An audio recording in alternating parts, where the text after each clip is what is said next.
David, welcome to the show. Thanks for having me, Gal. I've been seeing you type time and time again, writing on LinkedIn about Bittachon, about the groups of Bittachon that you have. And before we dive into Bittachon and what it means and what it really is, I'd love to find out like how you got into counseling, because that's what you used to do. Now you're a business coach, but you talk a lot about Bittachon. So tell me how kind of like you got into the counseling world and then how you got into coaching people in business. Sure. So the counseling world I got into a while ago, was doing it for, about somewhere from 25 to 30 years. And people have always fascinated me. I always, when you speak to somebody and just to understand their story, understand people. I've just always been like, I have this fascination of understanding people and understanding kind of why we do what we do and why, the different things that motivate us, because you have two people that can both have very different motivations and very different values. So like, how does that all work? So I've always been fascinated with people. So that's something I did for a while. And the creativity and the challenge of business is always something that I've been very interested in. And I love the concept that a person can really, when you apply your mind, you really can come up with, all kinds of creative solutions. And the more creative, the better. I remember there was a story I once heard. This is just a story which really illustrates the idea of creativity in business. There were two brothers who immigrated to the United States, and one of their first purchases was an old silversmith factory. It was like a seven-story building, old building, wooden floors, wooden ceilings, and they purchased this building for, sight unseen. They just bought the building, and for about 2 weeks after they bought it, people were they heard sounds of machinery in the building, and nobody knew what was going on, what was happening. And after 2 weeks, they found out that they had ripped up the floors. This silversmith factory had been there for 50 years or so. So anybody else would have bought the building, knocked it down, and then developed the land. These brothers ripped up the floors, vacuumed 50 years worth of silver dust out of the floors, sold the dust to the dealers, made back all the money they used to Of purchase the building, and then they went on to develop the land. So like that kind of brilliance that people come up with, it just has really been something that's always intrigued me. So I got into business coaching, and what I do is I find that when you combine an understanding of people with the challenges of business, the sky's the limit. You can go anywhere with that, and that's Love really that. where my journey has been. Awesome. So where are you at the moment? Like where do you live? So I'm in Baltimore, Maryland. Baltimore, Maryland. Awesome. Okay. So and the reason why I ask is because I want to make sure, are you in Israel? Are you in the States? In Like the States. with the context of the conversations going. Um, but so you became a business coach, and the word bitachon, it's funny. My wife is from Mexico, and the word bitachon means they have like the security uh team over there that's incredible, right? And they call it bitachon, right? Which doesn't mean security, doesn't really mean faith. Like, what to you when you talk about bitachon, and especially when it comes to, and we'll talk about how do you have that in business, what does it mean to you? And how did you come about having it? Did you grow up observant? I know you're wearing a kippah. Did you grow up observant? Did you become observant later on in life? Tell us kind of about that journey. Sure, sure. So it's interesting because the word bitachon is security. I mean, that's the idea. It's the concept of being secure in something. So I had a study partner. I used to learn. We used to study maybe for close to 35 years. And about 8 or 9 years ago, he and I used to have this conversation about, what does it mean to trust God? Like, can you trust that God is going to take care of you and give you the things that you want and need in your life? And I remember I would always say to him, God's not a vending machine. You don't put in your quarter and you get back what you want. And we would argue about this back and forth.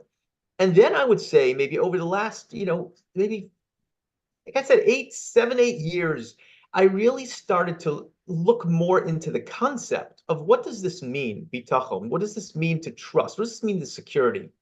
Because well, I'll get into it in a minute. I'm sure we'll talk about that idea. But my own journey was, and especially as I was shifting professions, here I was going from, the world of psychotherapy and psychology into the world of business. And I found that I wanted to understand a little more. What does it mean to trust God? Where does God interact in our lives? Like, how does this work? Like, what is this all about? Because I always, said it's not a vending machine. So how do I trust God's going to take care of me? Like, how does that work? So that was kind of the journey, and it was really my own journey. And I started giving these groups about a year and a half ago, just because of my own journey, just because of the things that I discovered and the peace of mind. And that's really the most powerful part about it, the peace of mind that paradoxically you get when you let go instead of trying to control. And I can, elaborate on that a little bit, because Bittachon is a paradox. It is a paradox. That the illusion of control, and we've all seen this in business and in life, the more tightly you hold on to something, the harder it is to hold. Mm. And when you hold on to something a little bit more loosely, the easier it is to hold on to it. And Bittachon is absolutely falls into that category. Let's go back into the counseling. Something came up as you were saying this: security, faith, and really trusting that things are supposed to be the way that they are. They're meant to go this way. Mhm. How does one deal with that when it comes to coming from trauma, let's say, right? You went through something horrible in your past, in your childhood. So I went to something called a Landmark Forum. I don't know if you've heard of it. Yes. And so I went to Landmark Forum, and a friend of mine recommended me. So I went there, and people were raising their hand and they were saying, "Oh, I'm here because I was molested as a child. I'm here because there was one lady who said, I witnessed my uncle shoot my aunt." I mean, it was just crazy stuff. And I sat there like, I'm here because my mom was a Jewish mother and fed me some guilt. Like, like I felt very out of place, but it was very transformational. It was great. But my question is, people grow up different ways, especially in the Jewish community. You're going through trauma, things happen in your past. In 2020, I went through the death of my father, having a baby, my mom having a stroke, all in one, Wow. right? And yet we're taught or we're told when we go to synagogue that, God has a plan and this should be the way and you should have faith and this should be secure. So my question after all that rambling is, how does one have that faith and security with having gone through some traumatic events in their life? Right. So you're asking probably the most difficult question Hmm. that mankind has been asking since the history of time. In fact, the Talmud records that Moses himself asked God this question. And the question is, why do bad things happen to good people and good things happen to bad people? And the answer is we don't know. God didn't tell Moses, and he certainly didn't tell us. And I don't think that's the direction to go in trying to make some kind of sense Mm. of trauma and out of pain. If your goal is to understand why did this happen, you're going to only face frustration at the end of that journey, because we don't know the answer. I think a much wiser and healthier way to go about it is, this happened. I don't know why it happened. Now, what do I do with my life? What do I do with myself? What do I do with this event, experience, trauma? How do I keep going? How do I go forward? How do I become a better, more improved, growing human being? And this happened to me. Love that. Much better direction, because that is a path forward. That you see a light at the end of the tunnel, because I can't understand. I'll never understand why this happened, but I can say this is what I want to do about it. And that's really the focus. I think the much better focus, much better direction to go.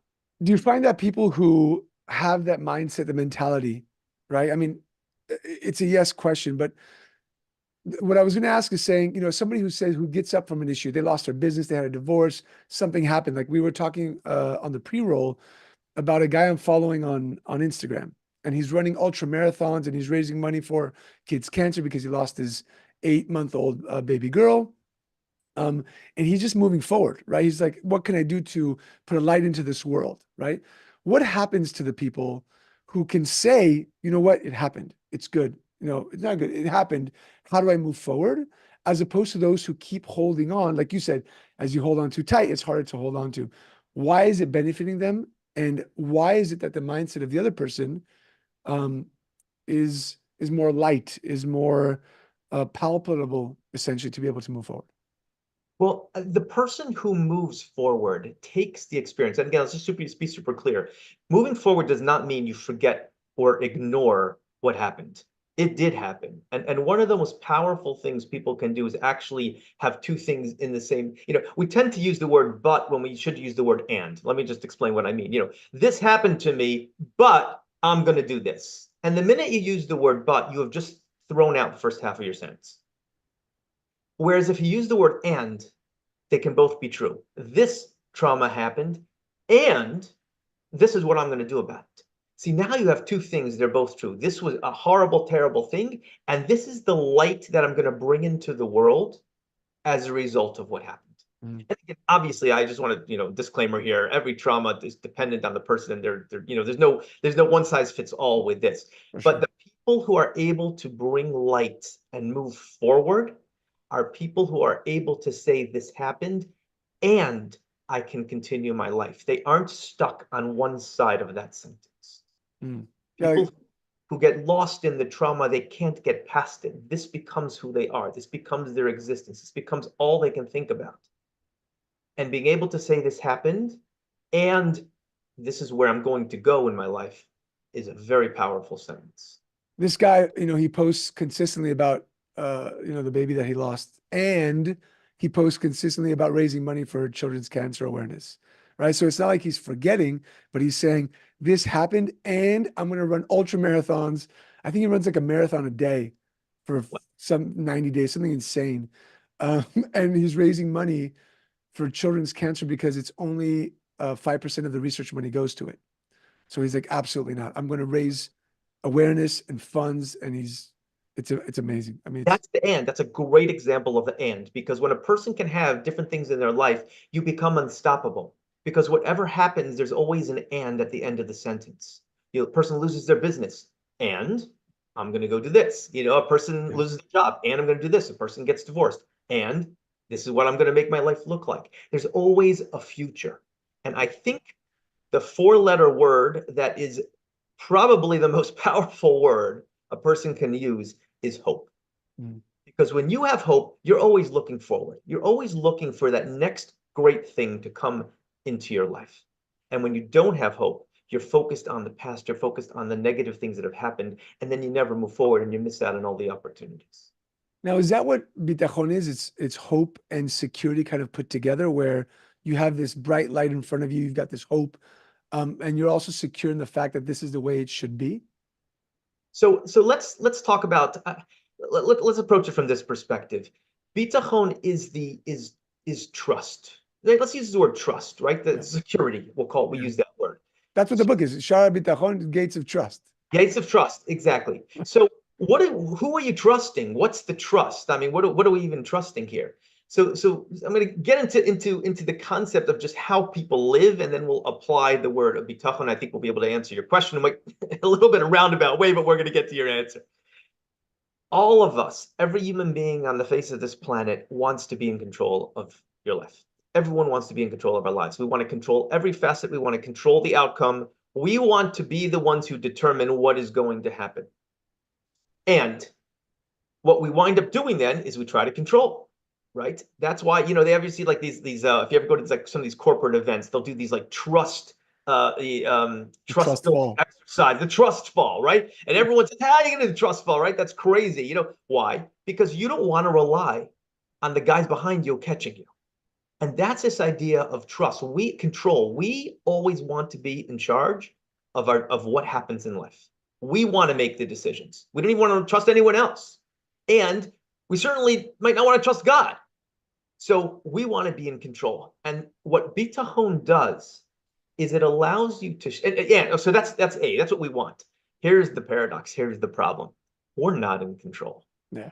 Talk to anybody about any aspect of their life. No, we're not in control. Things happen when we don't want them to happen. Good things happen when we aren't expecting them to happen. We're not in control.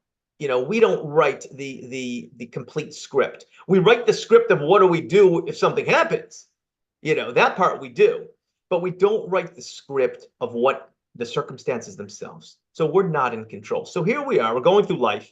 We have this drive to control something that we don't control, which is a recipe for frustration and anger and basically just banging your head against the wall. because you're trying to control something you don't control. So what Bittachon really is at its core is it's trust that God is going to take care of you in the best way. On the most basic level, that's what it is. Now, if you don't trust God is going to take care of you in the best way, then you're simply substituting, one form, how do I control God to make sure God's going to give me what I want? So a big part of the journey of Bittachon is also recognizing God is not out to get you. God is not out to hurt you. God is not out to punish you. And it really involves, for many of us, completely revamping our entire perspective of God. And that's really the first step, because if God's a vengeful, angry God, why in the world would you trust him? It doesn't make any sense. Yeah. So it's actually the first step. But it's living in a world where you don't control. It's coming to peace with the idea that, with the reality, because it's the truth. We don't control the circumstances of our life. So now what? Now we're completely lost. What do we do? So if I can rely and trust that God loves me, then I can feel a little better about my circumstances, because even if I don't understand them, if I believe they're coming from a good place, it's easier to deal with. If I believe they're coming from a bad place, an angry place, a punishing place, then no, I don't want any part of that. I have a mentor of mine who says, you can ask for what you want, but the how is not your responsibility. I love that. And that's so true. And I mention that in my classes all the time. You talk to God about the what, let him figure out the how. Correct. And he says, if you keep on going into the how, like you interrupt the pattern, like you don't let God do the work, right? I have another friend who is a negative Nancy, and he says, I love him to death. And he says, there's a Spanish saying that's unos son estrellas y otros son estrellados, which basically means like some are stars and the others are broken, right? And he always talks about how he's broken and his friends are rich and he's not, his friends are rich and he's not. And what my mentor says is, he says, because your friend speaks like this, that's what's given to him. Like it's always in his mind. So your thought process is extremely important for the Bittachon, right? Like if you don't trust, then you think negative. Why me? Why does my wife do this? Why does my business not grow? And this, that. You might not say it, but you're thinking it. And your thoughts are also wants or prayers or asks of God, essentially. Absolutely. Absolutely. And they shape what you do, right? What you think is what you do. If you believe that, oh, my business is never going to grow, you aren't going to take the steps that will grow your business. Mm-hmm. You think I'm just in a miserable marriage, you aren't going to take the steps to make your marriage better. So absolutely, the thoughts that we have shape what we do about it. And is it so as we go through life, you said step one is perspective of God, right? Mm-hmm. And you talked about how you've got to believe that God is good and that he wants to give you everything that you want and ask for, right? Is there a step 2 or step 3? Sure. So the first idea, like I said, is to believe that God's giving you your life from a place of love, not from a place of pain and anger and trying to to hurt you. That's step 1, because otherwise you're not trusting God. So once you can accept that there's a loving God on the other side of this, even if I don't understand it, and even if the experience is painful, and even if the experience is very, very challenging and very, very difficult, and I have no idea, and I'm even upset at God for doing it.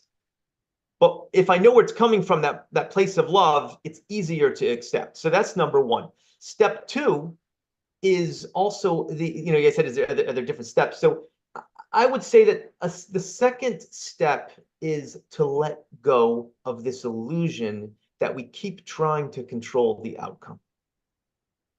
Let go of that. Just stop trying so hard to control the outcome. Let me ask you this question. When it comes to control, let's talk about business, right? A lot of the listeners are businessmen, and control morphs into different ways, right? Sure. Does letting go mean I'm just going to sit back and allow the business to come in? Does letting go mean I'm going to market like crazy and then not prospect and not call up on my leads? Like how do you let go? What does that mean? That's a great question. And that's a very challenging question. How much do you do, and how much do you step back and let God take care of? So one of the Sorry, and I'm guessing that when you're business coaching, you're not on these Zoom calls saying, don't worry about it, just let God take care of it. Like there's action items, right? correct. There's definitely action items. And it's very interesting that you mentioned that, because when I talk to people, I always ask them, how much do you want me to bring God into this? If you want me to, I will weave it into the conversation. If you don't want me to, then I won't. So we definitely, I'll have different conversations about that. But this is the guideline that I found works really well. Everybody has a line that they say, I'm not willing to do that for my business. You talk about marketing like crazy. Let's say I told you that for you to be successful in your business, you had to stand on your head for 8 hours a day for 60 days. Would you do it? Not happening. Probably would not. I don't think, no, it's not happening. It's not happening. Guaranteed you're going to be successful. It's not happening.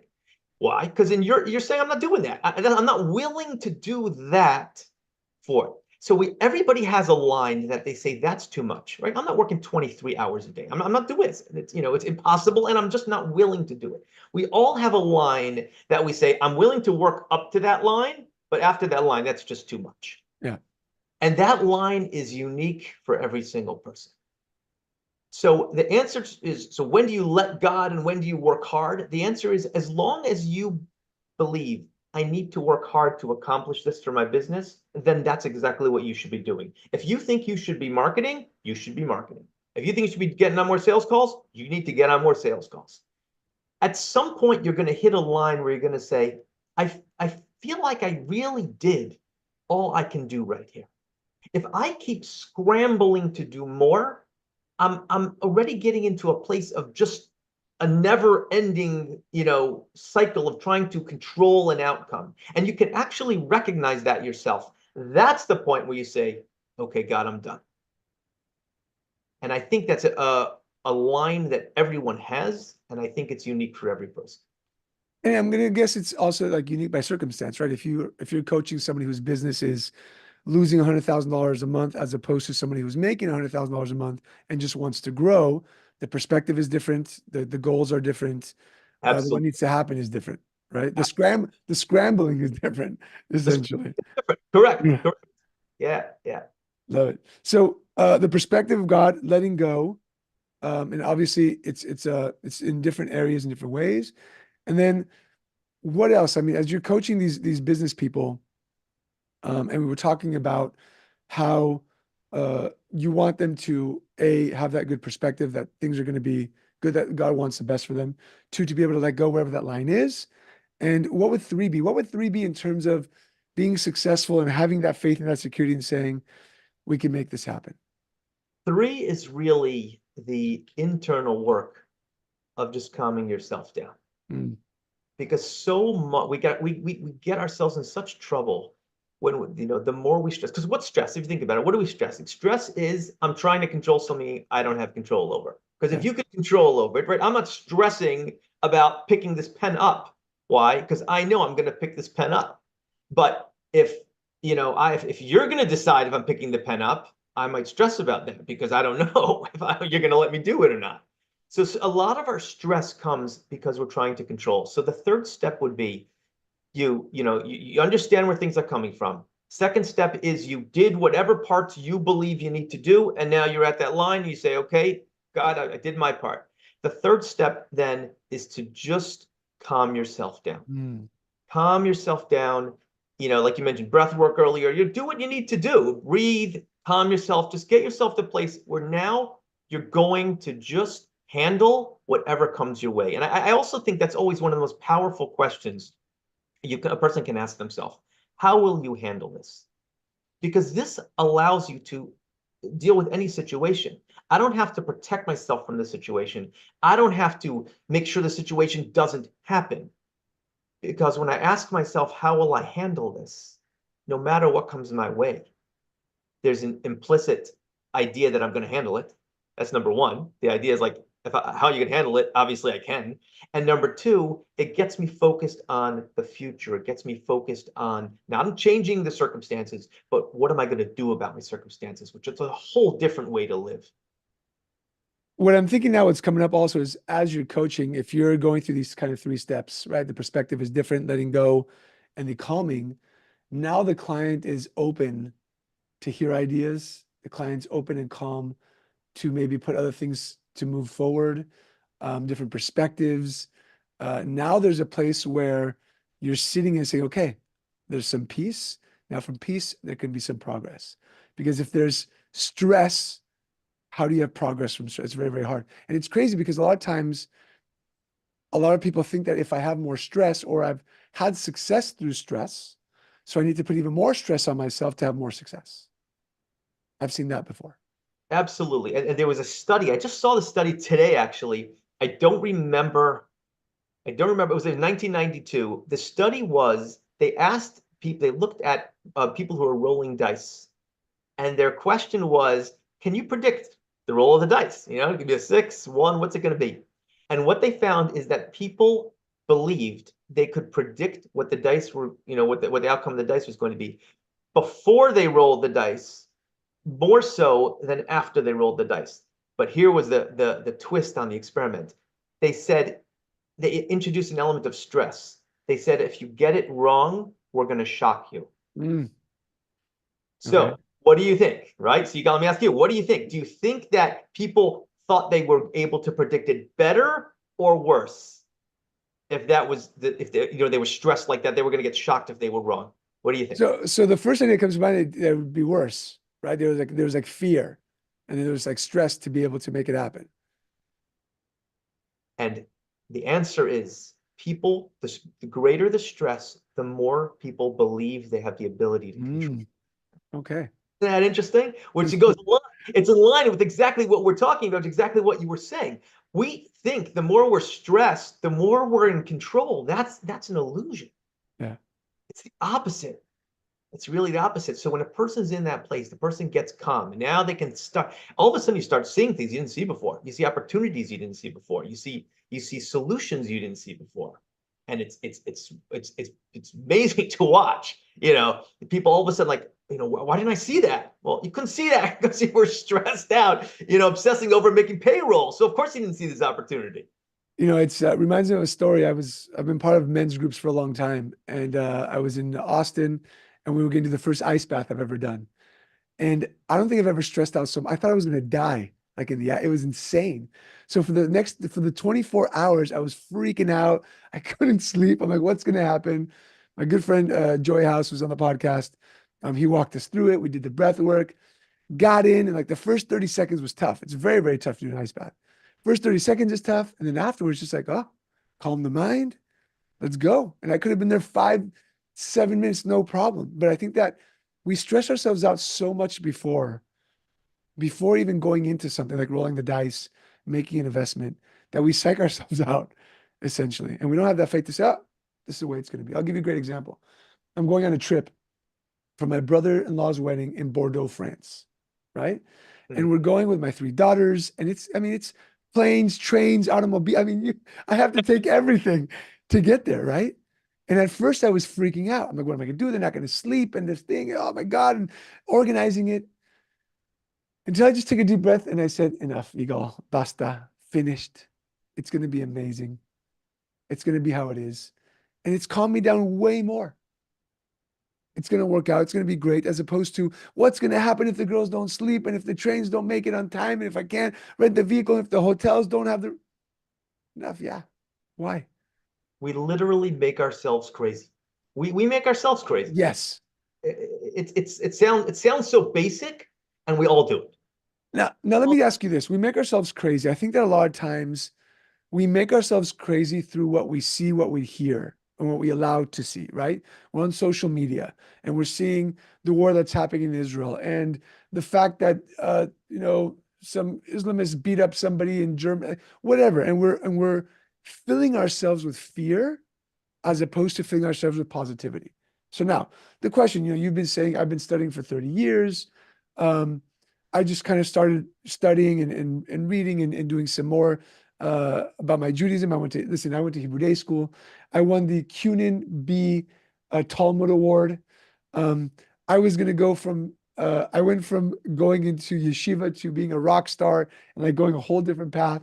Mhm. Um, but I believe that if we just study more and if we just see the more positive, I think that's where the perspective shifts. And if we're consistently doom scrolling the horribleness that's happening, we don't see the positive and the good.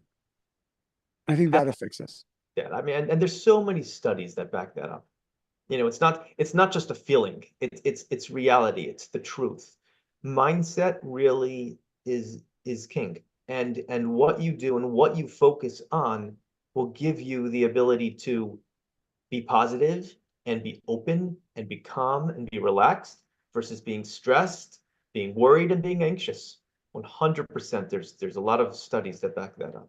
Now, I think that, and there's different cases. I have a friend who was an drug addict, lost his house, lost his wife, lost his business, lost it all. And when you talk about control, it's ridiculous because I still see him trying to control the situation, as opposed to just saying, enough. I've tried to control it. This is what occurred, right? Is it still the same steps? If you were talking to somebody like that, is it still the same steps where you talk about the perspective of God, the letting go, and the internal work when it comes to something outside of business in your belief? I think it is. I think it is because I think the same things would apply to any area of life. It would apply to business, apply to relationships, would apply to parenting. It applies to really any experience in life. The more you stress, here, just a simple example, right? Parking in New York City. Okay. I can't even imagine You parking in can't Tel Aviv. But let's even talk about that. That's also crazy. Right, right. Parking, crazy. Think of stress, right? It's. I spoke to a guy today. He said to me, he said, once I park my car, he lives in Brooklyn. He's like, once I park my car, I don't get out of my car. Just he's like, he's not going anywhere. And again, this experience becomes so stressful. You Yeah. could literally apply those steps that we just talked about, and the experience, you might not find a spot, but the experience will be much more relaxed, Mhm. which is good for everybody in your life. I love that. Because a lot of people think that something has it out for them. And that's why they're not doing well. That's why things are happening to them, right? As opposed to control. When we talk about control, when you say that we're not in control,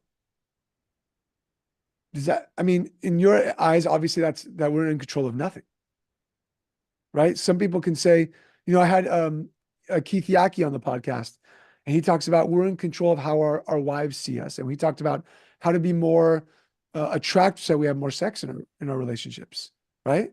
Mhm. Is control saying like, no, I'm going to do nothing, right? I'm going to eat everything. I'm going to get fat. Or is control saying like, what do you mean by control? Let's dive deep into that. Sure, sure. The attitude of someone who says, "I don't have control." Well, so let's go back to the question. If you don't have control, now what are you going to do? Right? Now you have lots of different options. You can say, I don't have control, and I want to do whatever I can do to try to live a healthy, productive life. You could say, I don't have control, so therefore I'm not going to do anything. Like you said, I'll just eat whatever I want, do whatever I want, and who cares about the consequences?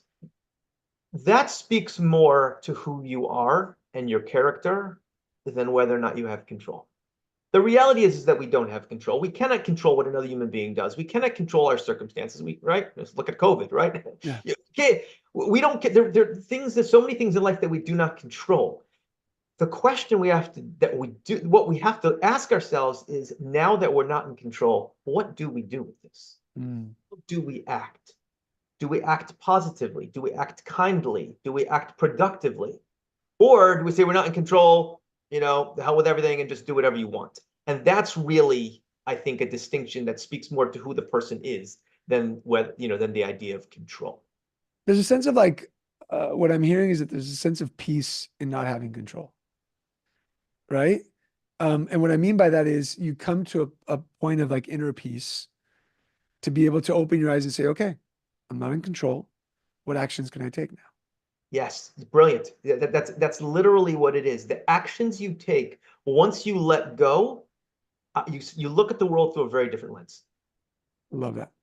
Incredible. That's really the key, what you just said. Yeah. So let's dive into this in business. You're a business coach. You've coached many, many people. Um, when you see success in business through this lens of having no control and peace, how are those entrepreneurs operating? What does that look like? An entrepreneur who has now gone through this 3 stages, the perspective, letting go of the internal work, as opposed to one who's consistently in that belief of like, I'm in control, I have to keep pushing forward. Well, the first thing that you see about them, you talk about this operating in that state of Zen. They spend a lot of time, their zone of genius, their that state of Zen. They're not as stressed because they aren't fighting constantly to maintain control, the illusion of control. We'll call it the illusion of control. They aren't fighting to maintain the illusion of control. They've accepted they don't have control, and therefore they focus on doing the things that speak to them, what makes sense to them, how do they want to get this done. So they do those things with a much greater sense of calm. And as we all know, the calmer you are, the more opportunity you see. So it almost feeds that. That's why I start off by saying it's paradoxical. The more you let go, and the less in control you believe you are, the more you can accomplish, and the more opportunities you see to take advantage of. Yeah, it's like martial arts. They say that the person who's the most calm wins the fight. 100%. If you come out guns blazing and just going crazy, then you lose control, right? Essentially. And then the person who's more calm just gives a swift kick in the head and you're done.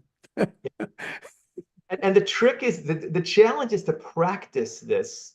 Start with the small things. Okay. You don't wake up one day and you're completely calm and okay with letting go and all of that.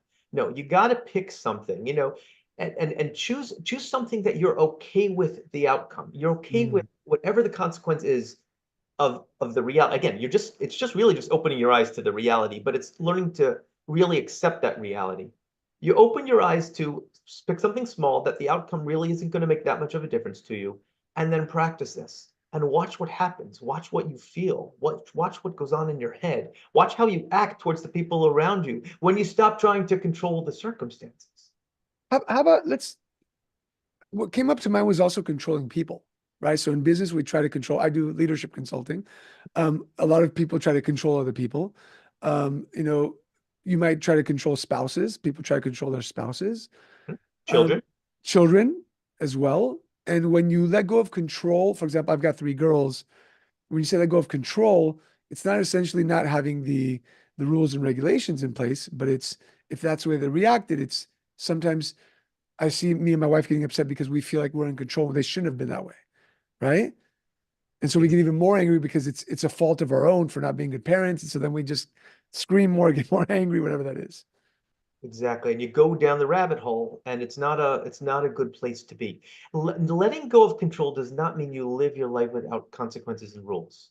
Letting go of control means you recognize that as a reality, and then you make the best decisions, choose the best course of action, make the best choices, knowing that, and from that calmness of being aware of that reality.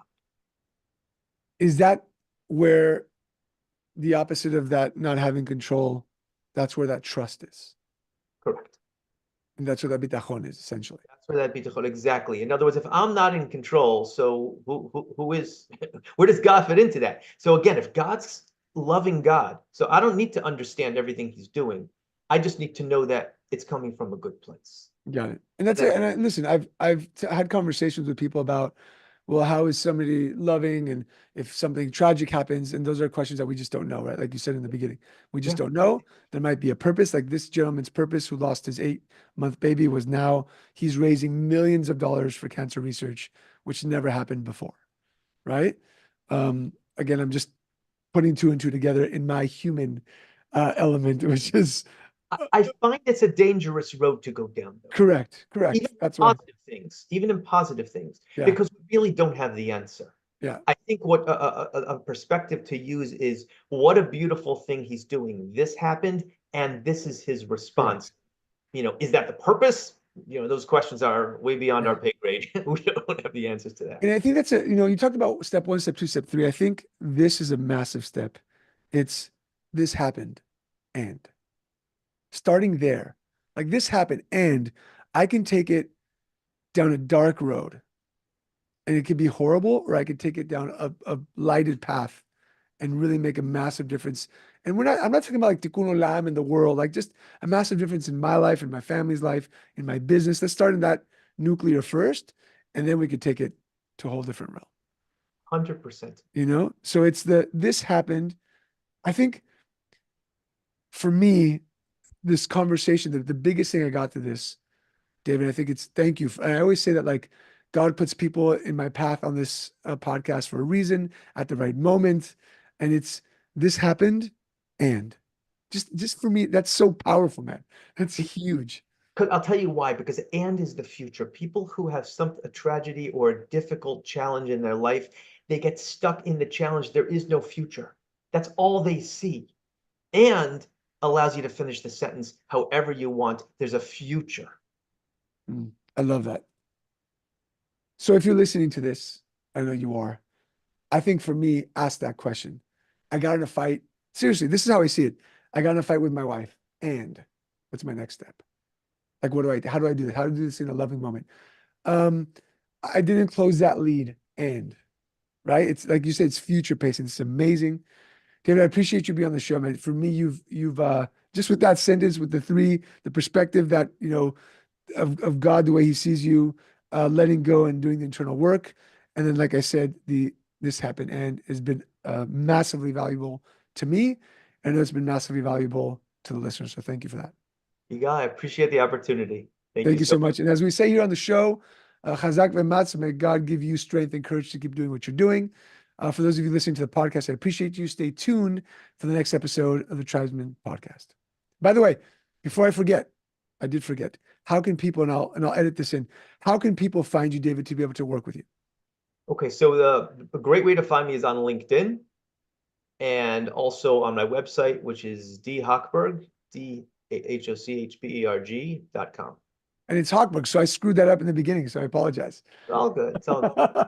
Listen, my name, Igal, is screwed up all the time, but I appreciate it. And by the way, you should follow David on LinkedIn because really you write great copy, by the way. Like you just like the storytelling, what you write is inspiring. So I appreciate you doing that as well. Thank you so much.